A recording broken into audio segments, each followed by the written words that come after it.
I'm Carlos Production, and sitting with me here today is Alan, also known as AlanFlicks. AlanFlicks or Alan. Thank you for coming. I know if people are watching this, it's because of you, not because of me. I just run the podcast. So welcome to the podcast. A little bit about us. We are called Interviews. We talk deeper into how you got started in your career. Where do you think it's going? What have you done so far? So, a lot of cool stuff we can talk about. So let's get started. So Alan, tell us a little bit about yourself. Where are you from and what do you actually do? I'm from Hempstead, New York. I currently go to Stony Brook University, and I do photography. That's cool. How did you get into photography? To be honest, the main person that interested me in doing photography was my friend Jacob, because he was a photographer back when we were in high school, and it always seemed cool. At the time, I didn't have a camera, so I was just using my phone, taking pictures of things I could take pictures of, like landscape, flowers. And then I got my first summer job, and that's when I decided to buy a camera and go from there. What was your first camera? My first camera was the Canon Rebel T7. I'm still using that to this day. That's still your current. How long have you been doing photography? Because by the looks of it, you've been doing it for a minute. Because you have a website, you have all these. You have a place shoot. You shot a car place, Natalie's graduation. It looks like you did a model, and you've done a couple things, and you actually have a website running up. So how long have you been doing this? For almost 3 years. I started the day before I moved on to campus. Really? So you started like right after high school, or more like right before college? Right before college. Oh, that's cool. And how's your experience with photography, and what do you suggest for people that are just getting started into photography? What will be one of the steps or mistakes that you made that you actually wanna like give the world out there and make sure other people don't make it? One of my mistakes was thinking that it's gonna be easy money right away. Oh, I learned that the hard way, that it's not like that. You really have to work to get good to make it there. wow. And yeah, there's a lot of misconceptions about like a lot of work. Like when I thought I was gonna when I was doing music, I thought it was just gonna be easy peasy, get it done. I was good with the lyrics, but it turns out it was not as easy as I thought it would. It was a whole journey to get where I am right now. But yeah, most definitely, money does not come off the bat. Just because you think just because you have a camera, you'll be making money. If that was the answer, everybody with a camera would have been making money already. Yep. And what was how are you able to get gigs, or are you still working? Like, what do you mainly focus on? Right now, I currently take pictures of people, whether it's portraits, full body, events, anything people related, really.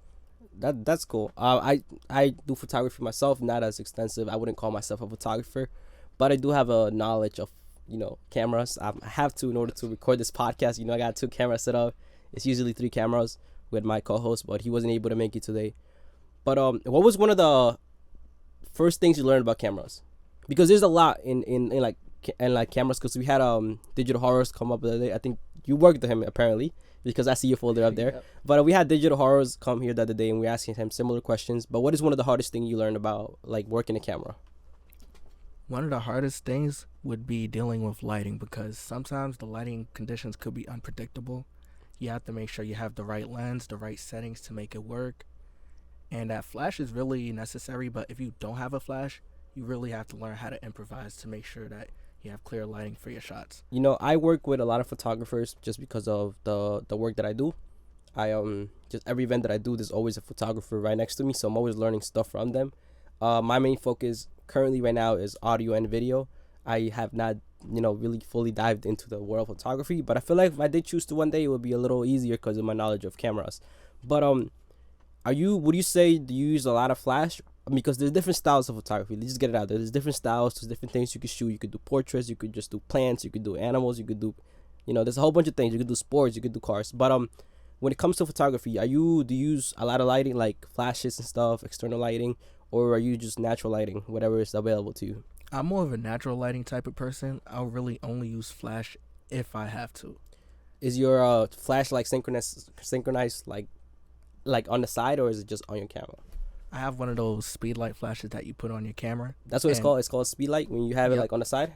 Or no? No, it's the one like you attach on top of the camera. Oh, okay. Yeah, because I was told by a photographer once that when you're taking pictures, you don't want the light smack on them, because when you put it on your camera, it's just direct lighting. Oh yeah, that's You, a fact. It they makes were, the picture look bad. yeah, they said your photo looks so flat because all the lighting is focused at you.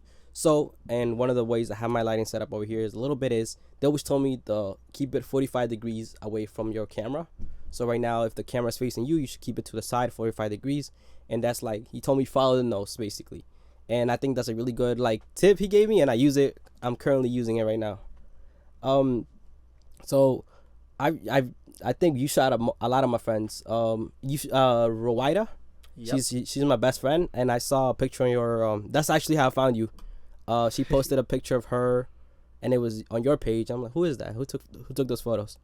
And I think you did 2 or 3 for her. You think you did Halloween? You did one at the park. I don't know, but that's how I actually found your page. And I remember I thought I think I remember seeing you since high school, but I don't really quite remember. But now that you feel like I think you found your thing, which is photography. How do you think you're gonna move forward in photography? What do you think is your next step? Honestly, I'm just trying to see how far I could go with it, because I don't see it as like my future end all be all career. Like I still want to get into entrepreneurship, business, stuff like that.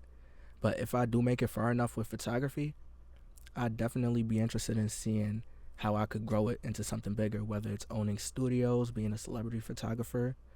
Like there's really a lot of possibilities. So, do you say photography is not your main focus, or you're open to different career paths?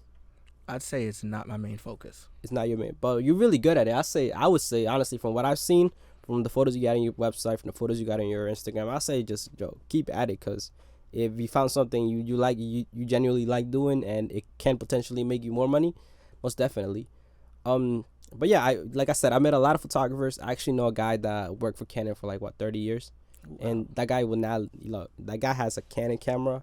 He would not leave to Sony for any reason. He's loyal to the company, and just like they will always give him the latest cameras to work with. So he's like an old head. He's like 50 something. He's really old. But maybe one day I get him to interview here. He works for the company. But what do you major in college? I'm majoring in business management with a concentration in marketing. Oh wow, that's actually what I wanted to go for when I was choosing my career paths back in like middle school. But after a while, I found out like that's not for me. My thing is music, video, content creating, and just making cool stuff happen. That's how I felt in high school, because I was originally going to go for computer science, but after taking AP computer science, I realized I'm not trying to spend the rest of my life typing code. Yeah, it's I don't think it's that much adventurous typing code all day. And even sitting here in the editing room with me, it's like you're sitting there like hours and hours just doing the same repetitive thing in front of a computer. My eyes just get tired of looking at the computer all day. I take like breaks every once in a while. Yeah, I agree. Taking the pictures is way more fun than editing them. Yeah, because you actually get to go different places. You don't stay in one spot. That's the main thing about photography. You don't stay in one spot. Even if you go into one single location, you have to move around the location, get different angles, go different places. So it's like it takes you places unexpected, and chances are the person who's gonna be you're taking the pictures of, you're charging them for that. So it's really a free trip to go take photos. Yep, that camera is really like a passport, because it's gotten me into so many places. Yeah, like bro, my skill, like my ability to like just record video, edit video, and get it out quick. My main thing is that I'm quick. Like if I were to shoot like 2 hours ago, it would have been done already, and I would move into a next thing. I don't dwell too long on a project, because I found out like if you sit too long on those photos or those videos, eventually when like the time comes, the person doesn't even care. So they as long as they're on their hype that, oh, I just did a photo shoot, and they're like, yo, I'm waiting on my photos. Like 3 hours later, they get the photos, and just keep riding that hype. And video has opened a lot of doors for me. I've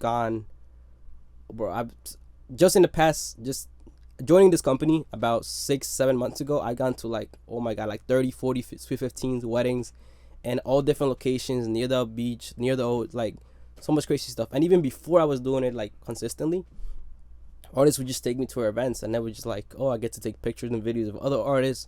I get to be in like big events, big parties. And just recently, the company is putting me to record my country's national team, soccer team, the Honduras national team, and the Guatemalan national team against a local team for like a big match. It's called in English is the Duels Champions, which is like 4 teams playing against each other. What team you think gonna win though? What team you think gonna win though? I can't be biased. I can't even give my opinion, but like I'm hoping my national team, yo, like that's my country. They gotta represent. How are they gonna come from a whole different country come live over here? But it's like it's a big event. We're expecting a lot of the Hispanic community to join that event, and that's our this company is about the Hispanic community. I don't care. I make content in English. That's just my secondary language, but like that's what I sit on the most. Um, what are some of the doors that you think have opened because of photography? Like opportunities that you wouldn't have had if you didn't have a camera on hand and you were able to do it. Honestly, as of now, I'm not sure yet, but it's definitely allowed me to meet lots of new people, allowed me to network. Like, a lot of the people I've met was because I've done a photo shoot with them. I hit them up to do a photo shoot. Yeah, I would say that photography definitely has that potential where you never know who you're gonna meet in this world. If you're just sitting at home doing nothing, you're not gonna meet anybody. But if you're out there in the world and you're just like, oh, can I take a picture of you? And they just sit on you like, oh, I do this, blah, blah. You meet different people, and like, honestly, those type of people could really help you take whatever career you're working on to the next step. And I have a photographer friend. He works with this company specifically, and he's always doing weddings. Every Saturday, Sunday, we're always doing a wedding at C15, and his goal is to open up his real estate business. So I'm talking to him, and you're like, yo, bro, you gotta like, to an extent, you have it easy. Because these real estate dudes that go to school just for real estate and don't focus on anything else, they need to pay a photographer or videographer to get this stuff done. Like you, bro, all you gotta do is show up to a location. You already know how to program your camera. You know how to work lighting. All you gotta do is like click. Like they got the iPhones and whatever, but you got this professional quality camera. You know how to he knows how to take photos, edit photos, set up websites, and he's quick with it. He's not gonna waste any time. And I'm like, only thing you probably need to learn is Photoshop, but everything else you got it down. And whatever business you're working in, photography could take you a long way because not a lot of people have that skill.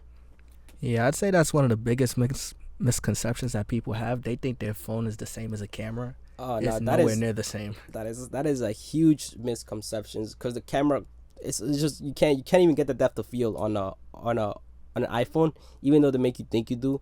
It's really just like a filter. When you get that nice depth of field, you blurry background with your camera, and on an iPhone, I think they just blur that part out. That's not real depth of yes, field. like if I were to take a really high, like say unfocused like photo, like there's not focus on there's no like high depth of field basically, and I were just like to cut out the person and then blur the background, like that's basically what the iPhone is doing live. It's really essentially just a filter that they're using.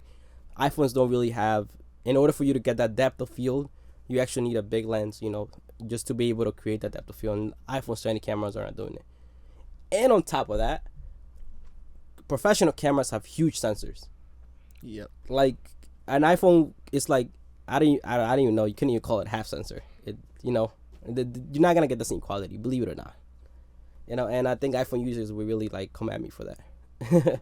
What else do you think is important to know about you as a photographer? What else is important to know about me? Yeah. Who have you worked with? I noticed you work with Digital Horror Photography. He was here a week ago. How was it like working with him? It was pretty cool. It was a chill vibe. Digital Horror is definitely one of the photographers that I think is real good at it. One of them that I look up to, ask for advice from time to time. Yeah, he's definitely helped me a lot. So you guys did. I mean, we went to the same school. Did you meet him later on as a photographer, or high school you saw him doing the same thing? Oh no, I knew him since elementary school. Oh, you know him since way back then. Yeah, so since the sandbox. Since before he even thought about photography. So that's crazy. Like that's what I would say sometimes. Be nice to the people like you grow up with, because eventually you end up meeting the same people again in life. You never know what everybody's gonna turn out to be. So just be a nice person. Even now, like when you get older in life. Like, even when you get, like, 50, 60, you're still going to meet... Come on, bro. This is your community. These are your people. As long as you're not leaving Long Island, I say be good to the people around you, because you never know who you're going to meet. Most definitely. What did you and Digital Horror Photography did that day you guys met up? So, he was doing a photo shoot. I think it was, like, I forgot the name of the theme. I don't know if it was Kill Bill or something else. Oh, yeah. It was... We talked about that one. That's the one that was giving Matrix style vibes. Is the one with the latex suit or whatever. I don't know. It was giving Matrix vibes. No, it wasn't the latex one. It's the one where they had the swords. That's crazy. He's talked a lot about how he gets his ideas out of anime and stuff like that. So how did that happen? Were you just like, yo, what you doing? Or yeah, see, I just wanted to go to one of his shoots, just see how he does things. And then I just decided to bring my camera and take pictures of behind the scenes. I thought it was a cool idea, so I just went for it. Yes, yo, listen. There was this one artist, right? He's like, yo, he know me for a minute. His name is Chowder, King Chowder. I did a music video with him. And then another time he hit me up. He's like, yo, look, I have a name for videographer, but I wish I had like, background scenes of everything that's happening. And every so often he calls me. Unfortunately, I'm not able to, like, I don't have that time anymore to be able to do that kind of stuff. But he always be like, yo, can you just get back video, And then it's like, yo, we going to a city, we going here, we going there. We went to an airstrip. Sometimes, and I imagine that wasn't paid work, right? Nah, I just did that for fun. So sometimes you have to just do stuff for free. Like I tell this, especially if you're starting out, like you said, you're not gonna make money off the bat. Yeah, it's really an uphill battle because when you're first starting out, not a lot of people really want to work with you because, like, you got no experience, you don't know what you're doing yet, so you kind of have to build your way up. Yeah. Like, if you got good friends, they'll let you take pictures of them and stuff, but it's a real uphill battle to get your pictures out. You kind of have to work really hard at it, just keep on grinding, and then once people start noticing you, then they start hitting you up, and it gets easier from there. Digital Horrors mentioned how when he started, he had a Polaroid camera, and we thought it was hilarious. We're like, yo, you were shooting with a Polaroid. That was your first camera? And he was like, yeah. He's like, people wouldn't rely on my work. They were like, yo, it's just a Polaroid camera. And he said he had the one friend that would always support him, and that she will let him take pictures of her. And, it's like, it's a really uphill battle, especially if you have no one that is willing for you to take pictures. And especially at start, because at first the picture's going to be horrible. Do you have any, person that's always supported your career? I'd say my guys, Marcus, Rivaldo, Anderson, Justin, they're definitely some people that's been supportive. Oh, so Jacob too. You had your boys, you good. You had your boys. You at least had somebody, bro. When I switched over that I wanted to do music, bro, nobody. I'm talking about no family, no friends, nobody. And it was just straight up haters. But I was like, fuck it, bro, I'm gonna do this shit myself. I bet those haters really motivated you, though. Yeah, that was look. Listen, for me, I run on hate. Like if you tell me I can't do, I'm that type of person. So it's good to an extent, You always want to have that love, but I run on hate, bro. I'm like a well-oiled machine when people hate on me. That villain origin story. Yeah, facts. That's how the origin story starts. Honestly, I actually remember when Siobhan used to start off with his Polaroid pictures. I was always thinking like, yo, if he gets a digital camera, he'd be nice with it. Oh, wow. So you always had, your hopes up that he was going to get a digital camera and just be nice with it. Yeah. I remember, when he first got it, I was low-key hype as hell. I was like, yeah, he got talent. He's going to go far with this. Yeah, sometimes all you need is, first of all, everything I tell my friends all the time, everything starts with an idea. And that idea can stay an idea, or you can make it really happen by just taking the first step forward and, investing on yourself. So even, there's hidden talent, There's always talent everywhere. Sometimes you just need the equipment or the stuff to make things happen. You could be really talented and not have a camera and just have that go to waste. Or if you stay with your phone for too long. Sometimes you have to outgrow your equipment as well, because you said you started with your phone, right?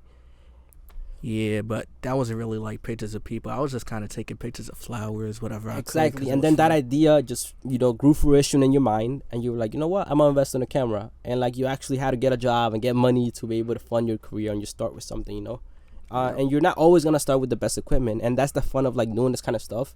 You start off take the smallest steps. When you make your money, get your money, then you can start upgrading your stuff. And it's just small investments throughout. I think there's a benefit though to starting off with beginner equipment that's not good. It really forces you to get better with that, because you can't just rely on the gear to do everything for you. That is so true. As far as recording that I know of, my teacher always said there's power in limitations. Where when you're limited on the stuff you have, it sometimes even gives you drive to keep doing it, just to get better at it. Don't worry about getting the best microphones, because in audio is always getting the best microphones. Getting the best software, the best plugins, and that stuff is expensive. This microphone is $800, and I'm just spitting into it. He's don't worry too much about having the best equipment. Worry more about the energy that you bring into a recording, and the liveness that you're bringing into whatever you're making, because this is, at the end of the day, this is an art form. Just recording artists, taking photos is an art form. So if you can bring life into a picture that you took with a shitty camera, then you're talented. By definition, you're talented. When you said there's power and limitations, I felt that when it came to camera equipment, but also because of the fact that I live in Long Island. Because New York City photographers, they got it easy. You have a whole city of just people you could do a photo shoot of. You could walk out your house, find someone to do a photo shoot of every day, mad people to network with, out here in Hempstead, it's kind of hard to find people like that. So Oh yeah, you you gotta really gotta you gotta work. go a little deeper to find those people. Yeah, and that's why all the photographers out here, they really stick together. They help each other out. I remember Siobhan was mentioning that there was a group chat with other photographers and stuff. No, Siobhan mentioned to me how he tries to be connected with everybody, and that is a photographer. You know, he's not gonna try to get to the highest level of photography, like the highest paid photographer. He's trying to stay local with who he connects with, because honestly, that's how you start out. You don't gotta start with like, the best photographer or learn from them. Sometimes just your own friend group, people that have the same hobbies that you, can motivate you and just inspire you and give you more ideas of what you want to do. And it's about sometimes connecting with like-minded people that take you places where you want to be. You never want to connect with someone that is like not in the same path as you, because if they're driving in a whole different direction, they're really not taking you with you, and you're not growing together. You're just going in completely different paths. And Siobhan mentioned that when I met him one time. We were like literally riding the bus. I ride the bus all the time. I don't got a car. But he was coming in the bus. He was coming to the music mall, and that's where he's doing a lot of his photos lately. And he was talking to the guy, and he's like, "Yeah, I'm trying to we need a space where we can all just connect and be able to like do these photos." And there's always this big thing about like the city is too far for us to go. There's like studios over there. There's nice studios. Some people are willing to pay the price, and it's like even still it's too far for us. And now it's really kind of a struggle having to go all the way out there.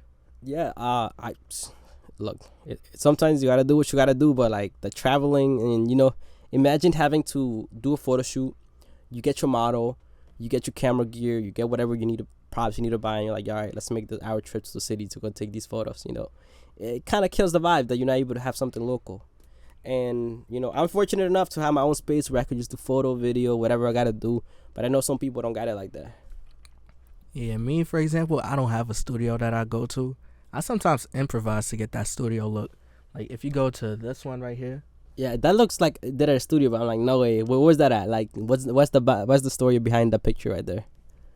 Well, this one was actually in one of the residence halls at my college. Really? Like, there's some pictures you'll see with an all-white background. That's just a random wall. That's not a studio. Is that like I said, there's power and limitations. It gets you to think more creatively, and it like really drives like your brain to think differently. And don't be scared of limitations. Just face them forward and work around them. Don't let them work against you. Sometimes you gotta make it work with you. When I was first recording music, I was with this like bad microphone. I hated it, and it was like I paid $300 for like one interface, like the downgraded version of this. I paid and it came like I don't even know what this is. This is it's heavy. All right, but I paid it for a package that basically brought everything, the basics that I needed to get started recording audio. It came with headphones, it came with a microphone, it came with a stand, it came with an interface, it came with softwares. The only thing that it didn't bring was a computer, but I'm fine with that.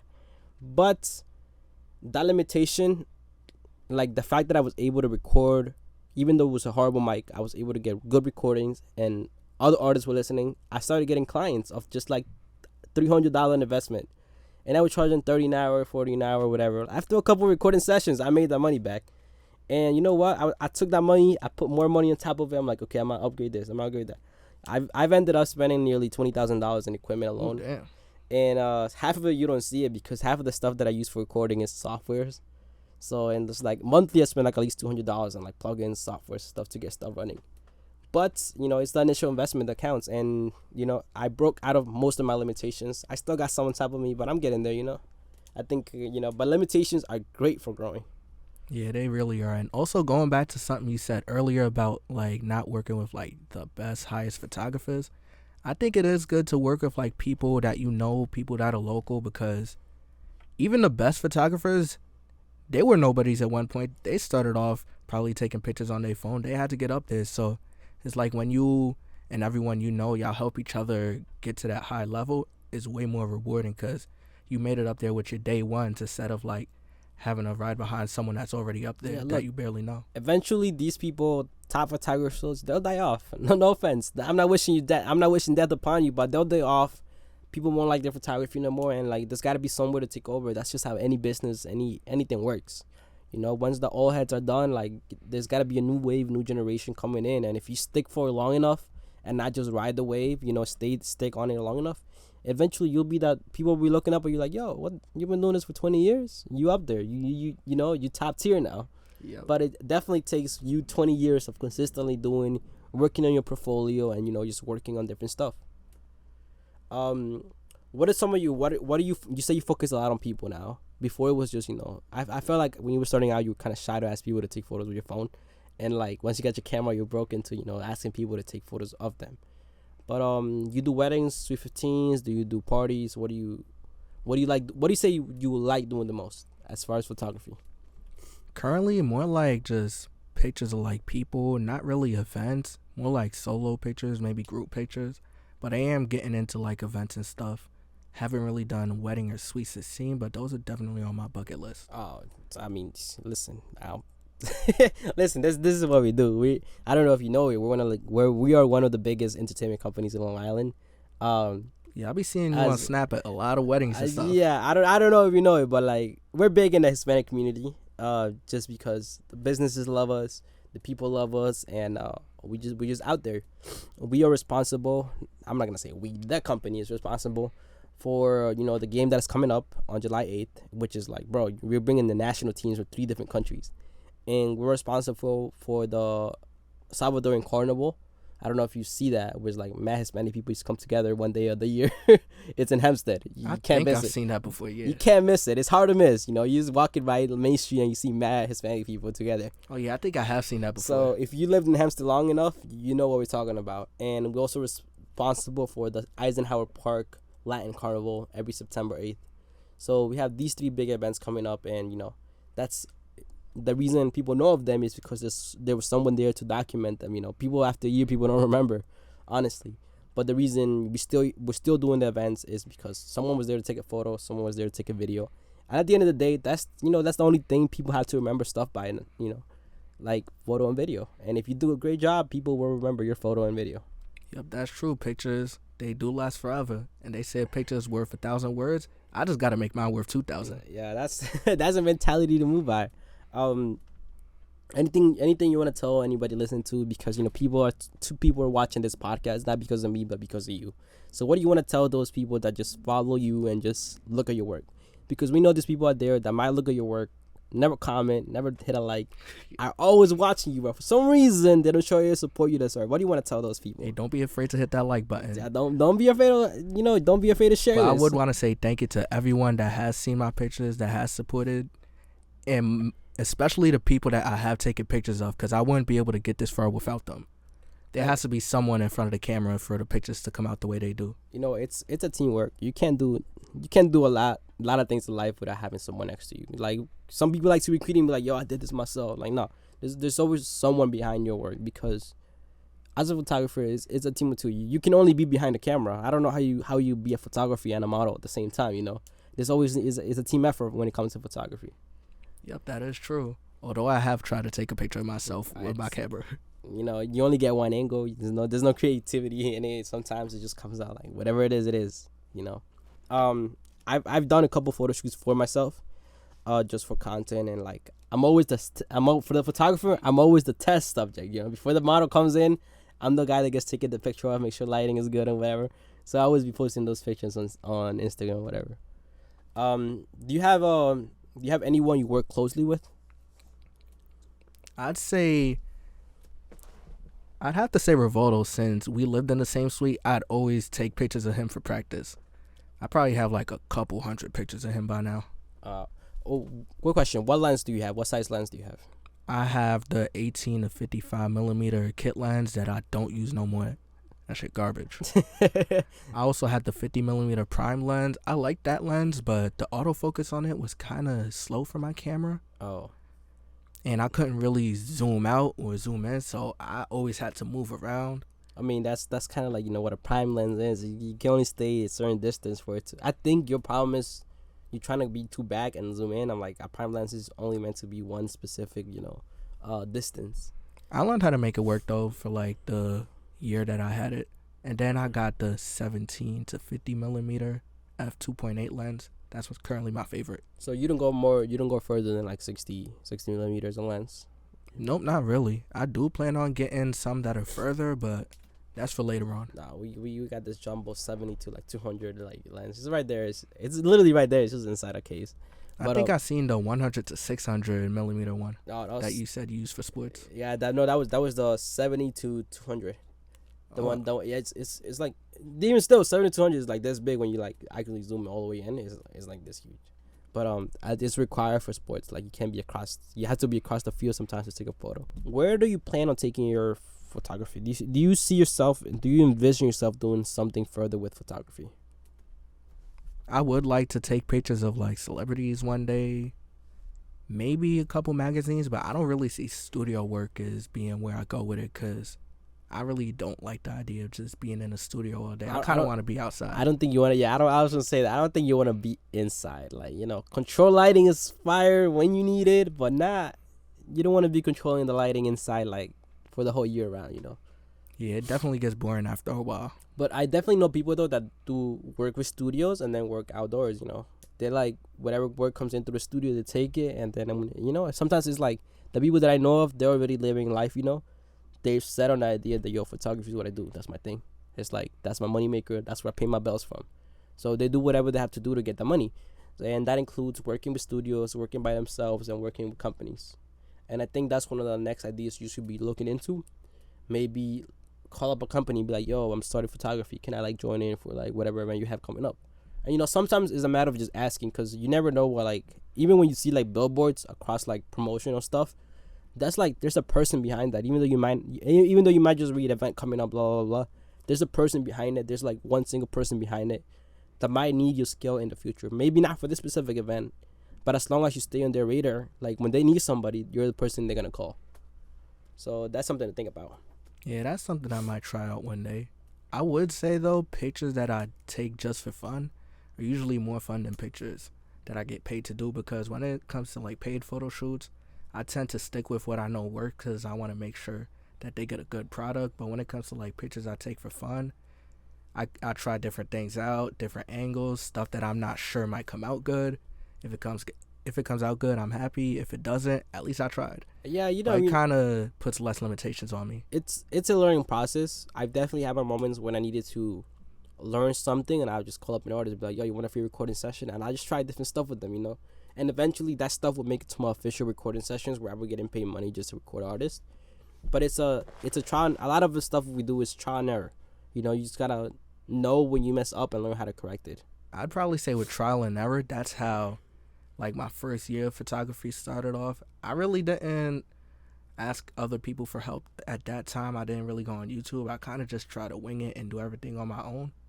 And progress was coming, but it was coming kind of slow. Once I started asking others for help, going on YouTube, putting my pride aside, that's when I started seeing a lot of progress. Like it went from this to this. Yeah. When I first started doing video, it's like the idea has been, if you use auto feature, if you're fully auto, you're a whack photographer or you're a whack videographer. And I really looked down on that. I started looking down on that because of the content that I was watching. But then I learned, bro, some auto features are lifesavers. Like, I started recently, I was like, you know what? Screw whatever, like, YouTube was telling me about auto features. Like, bro, I was doing autofocusing, I was doing, like, manual focusing, manual white balance, like, manual, everything. The whole exposure that I was getting was all manual. That's a lot of work. Don't get me wrong. It was a lot of work, but it came out great. It was the exact result that I wanted. But now that I'm looking, I'm like, bro, screw that. Autofocus, auto white balance. But those are the two that I stick with now normally. Auto white balance and autofocus. Because you know what? Screw it. Screw it what people think about auto features. Like, some of them are just lifesavers. And it saves you a lot of time. And you can get a lot more work done. Yeah, they definitely do save time. Things like auto white balance, autofocus, those you really need that. And with the newer cameras, like the mirrorless cameras out there, their autofocus works lightning fast. These two cameras are crazy. These are full frame mirrorless cameras. Yeah, the autofocus is impeccable. And as for white balance, you could kind of change that when you're editing the picture anyway. So yeah, it really don't matter like that. So yeah, that's what I'm saying. Like, a lot of the stuff you can change later on, and as long as you have a good exposure, it's not over or underexposed, and as long as it's focused, a lot of it can be saved. And shooting a raw, that helps a lot more than you actually think. It takes up a lot of storage, but it helps out a lot when it comes to editing. Let's see. Where would you recommend people go to learn about photography, or what is the best path that you took to learn photography?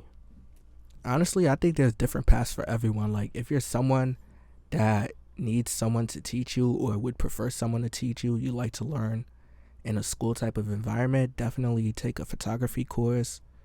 But if you're someone that prefers to learn on your own, then just get that camera, start shooting, go to YouTube University. Because YouTube has a lot of content. YouTube University is like the new, I don't know who came up with that, but I've been using it a lot lately. It's like, that's it, bro. You don't need no college when you got YouTube. You gotta learn who to look at, you know. Yep, because YouTube is free. There is in every like thing you want to learn, there's always one like YouTuber that is like the king of of explaining stuff. For audio, the realest puppet in the game. That's like his slogan, the realest puppet in the game. There's another guy, but in YouTube, if you're trying to learn photography, who is that one guy you go to? Like, it's always recommended on your YouTube. Honestly, I just type in exactly what it is I'm trying to learn and pick any video. Oh, just any. But the two main channels I do like to watch is Manny Ortiz when it comes to like different cameras out there, different camera parts, and Pierre T. Lambert just for like photography challenges, travel photography, different photography videos he does. Look, I'm an all around guy with like I do a lot of, I dip and dabble and whatever, but and for video I look at cinecom.com, and it's like this company in like the United Kingdom. I don't even know, their accent is weird, but I understand what they're saying, and like I go to them when there's creative stuff. They're like, oh, how to remake this video, like music video, how to do this effect. And like small tips, like 30-second stuff can actually help you just, spark idea in your head. And sometimes it's just like small ideas, like, oh, this way of editing. I just recently switched my whole workflow on video because I watched this one video that just like made sense. And it was just, constantly learning and be opening to learning new things. Yeah, that's kind of how it was for me. Like one of the editing videos I watched, it was basically talking about how less is more. When you're editing, you still want to keep it with a realistic look, and that's kind of what I go for in my pictures. I don't edit too heavy because I still want it to have that realistic look where you're kind of questioning if it's edited or not. Yeah, I know this model that works with the radio station, and she does like her hour of like radio, and then she comes right after me. So sometimes I stay and talk to her. I'm like, oh, modeling, blah blah blah blah, and all her pictures are like professional. Like these photographers are like top tier photographers to my understanding, and just the quality photo, and just by looking at their profiles, they're really great at what they do. She posted this one photo. She's always posted great stuff. She posted this one photo the other day. She looked like a doll. Like she looked like, I know it was her, but it was like the way that it was edited, she looked fake. Yeah, they deep fried that picture. And like, they must have like smoothed every single like follicle or whatever. But like, she looks smooth. I'm like, it's nice, but it's not you. We all know, like, I know for a fact all her photos are edited. She's never going to put something that's not edited. But that's just because I'm modeling and whatever. But, they did a lot for that photo. And she's a great-looking girl, so I don't know why they did all that work. Yeah, sometimes it is possible to go too far with the editing, and it kind of does more bad than good. Any last things you want to tell to the audience that is watching you, that is here for you, just before the podcast ends? I'd say one thing that I did want to talk about is how I like the photography community around in Long Island. How they're supportive of each other, how they help each other out. They all want to see each other win. Because, like, in some other places, it's not like that. I've seen photographers gatekeep what type of equipment they use. I've seen photographers beef with each other because they shot with the same model.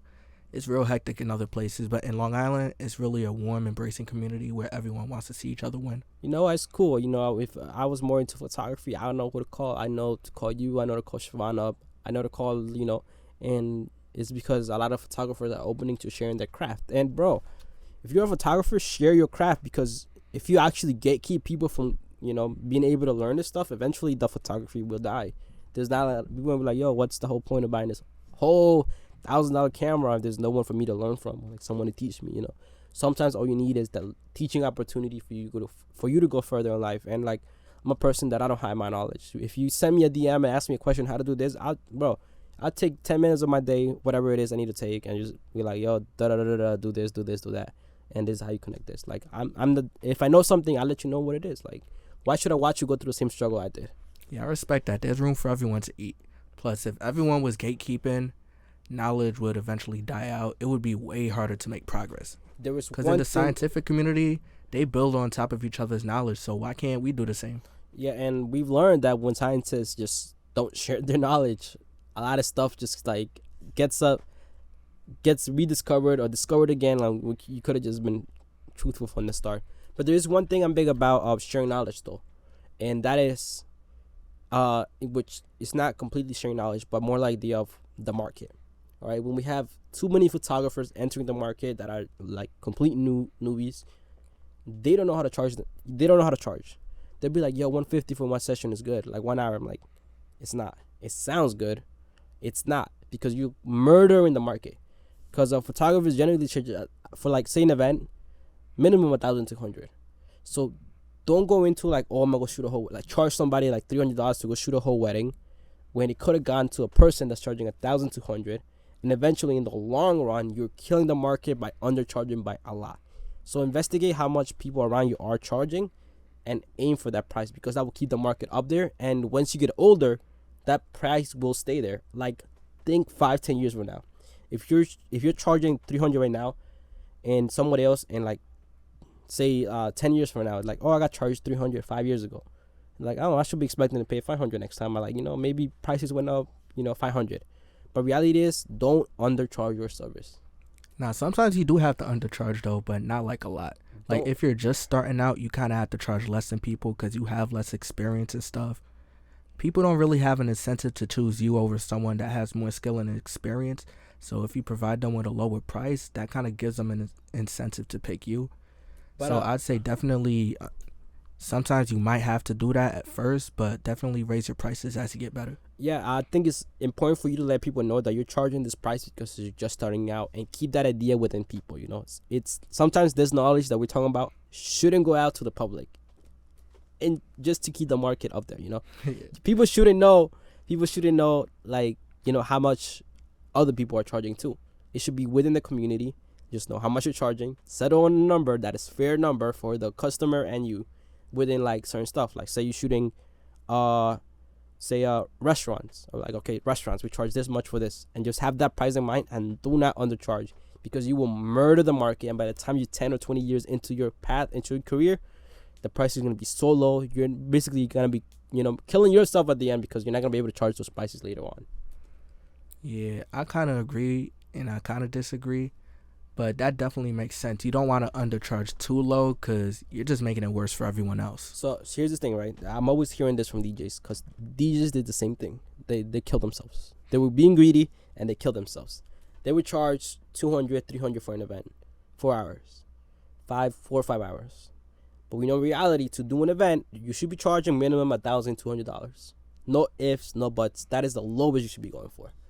And these DJs, they go and like, oh, I'll do your birthday for $400, $500. A lot of people think for you to throw your wedding, for you to throw your graduation, you get paid a number. You can just have a guy come in, do a setup, and pay $500, and you'll be getting great audio, blah, blah, blah. But you just killed the company, the big company above you, because now the company is like, yo, we can't charge the price we're charging. We got to lower it by a lot. And reminder, companies have a lot of people to feed. There's a lot of mouths to feed in the company. And that one of the reasons charge that much is because of, that they have a lot of mouths to feed. But these DJs that were coming into the market, flooding it with like, oh, we got this equipment, we could do a party, charging $200-$300, they really killed it. And now they're struggling to find work, because now they have to do more parties in order to make that money up. Now you don't gotta work one event to make 1,200. You gotta work 5 or 6 events to make that money. So a lot of things that I'm gonna say is like, don't kill the market. If you're starting out, get your prices up there as quick as possible, and just talk to everybody else, what everybody else around you is charging, because you're in the same market, and your competition is essentially you and say Siobhan, you are competition, but there can't be friendly competition where you both agree to like charge certain amount of prices across the board, so customers have an expectation. Say somebody comes to you and you're like, oh, I charge $30 for an hour, and they go to Siobhan and Siobhan's like, no, I charge $300. Like, they're gonna pick you. But then next time that same customer returns, they're going to be expecting from a different photographer to get charged $30. So that's the mentality sometimes you got to work with. And I'm not talking just like, this is for the photographers. Like, if you are a regular person trying to get a photographer, obviously, you're trying to get the lowest price. That's like every customer. But if you are a photographer, always go for the most you can get. And keep the mentality in the community, in the customers, that you're not going to get a photographer for this low, for this type of event. Yeah, no, I kind of agree with you, because there are some people that expect like really low prices. There's some people that even expect free photo shoots all the time. and that'd be annoying to deal with. And the people that are expecting free photos are the people that learn that there are photographers out there with expensive camera, great quality photos, but since they're just starting out, they expect them to do it for free. Because that's the mentality that a lot of photographers put out there when they're like, oh, I'm just starting out, I'm gonna do it for free. No, be like, I'm starting out, but I'm gonna charge you, a fair price. And I feel like that's what people are expecting for you when you have a great camera. You invested all this money into equipment, they're expecting it to be free because you're just starting out. And that's them taking advantage of you. But that is because the photographers put that idea out there. So sometimes you gotta be careful the way you do business and the way you do photography, because at the end of the day, it is a business for a lot of people. I'd say that if you're the one reaching out to them to take a picture of them, there's really no issue with doing it for free. But if they're coming to you, you should always charge, because they're the ones that want your service. I 100% agree with what you just said. If I reach out to an artist, free. Always going to be free. If I reach out to you the first time. If I reach out to you and be like, yo, want to record? And they say, yeah, hell yeah, it's free. I expect you to know that it's free, and I know that it's free. So you don't be expected for me to charge you or you for me to pay you. But say I'm recording another artist, and you're like, yo, you got a time for 5 o'clock, blah, blah, blah. You're calling me now. Yeah. So now I'll charge you. No offense. It's not me like using you. It's like, bro, you want to, this is what I do. Sometimes I give out free sessions because I have nothing else to do. I'm just bored.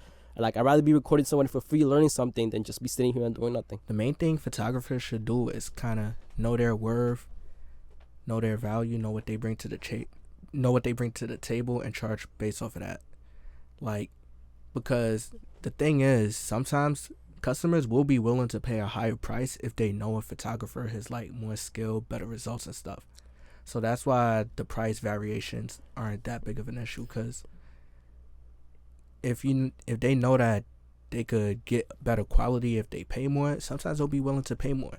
When you're getting married, people that are getting married, they never go like to an amateur photo. So like, bro, this is my life moment. I'm only gonna get married once, hopefully. I'm only gonna get married once, and like, they're never gonna go for amateur to take your wedding photos. They always come to the companies. But yeah, weddings, that's different, because like, that's a huge event. I was talking more like for regular photo shoots, birthdays, for regular, stuff like that. But for regular people, like, I got called one time, and they were like, oh, I need a graduation. Can you come Friday 3 o'clock? This address. I need a photo shoot for a graduation. And I'm like, I don't know what got into your mind that I was gonna go for free. It's like, do you realize how much work I do? It's not me being cocky of how high I am, but it's like, do you know how much work I do?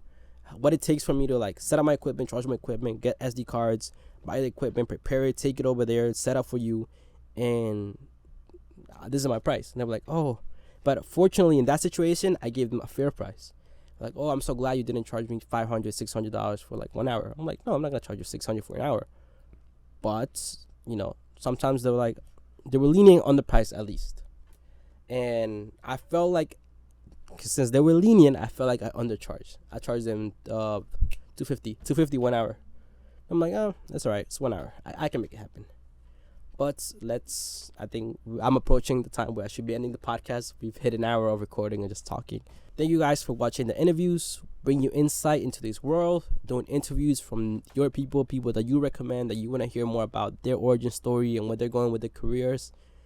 I'm Carlos Production. This is Alan, aka AlanFlicks, aka AlanFlicks on Instagram. Go give him a follow. Go. He has great photos. So if you're local, if you're on Long Island, you need some graduations are over, but next year, keep Alan in mind for next year, Yep. Or if you're graduating in the summer during summer school, make sure you call Alan up. If you have graduation, if you want to do your own solo shoot, if you have a birthday coming up and you need that quick pre-shoot, call Alan up. So this has been Interviews. I'm Carlos Production. Thank you guys for listening to these episodes. I appreciate your support. I know you guys are watching because I'm looking at the stats and they're going crazy. So thank you so much. Make sure to comment, send me a text of who you want to listen to next, who you want me to interview, and we'll get it working for you. Thank you. Till next time.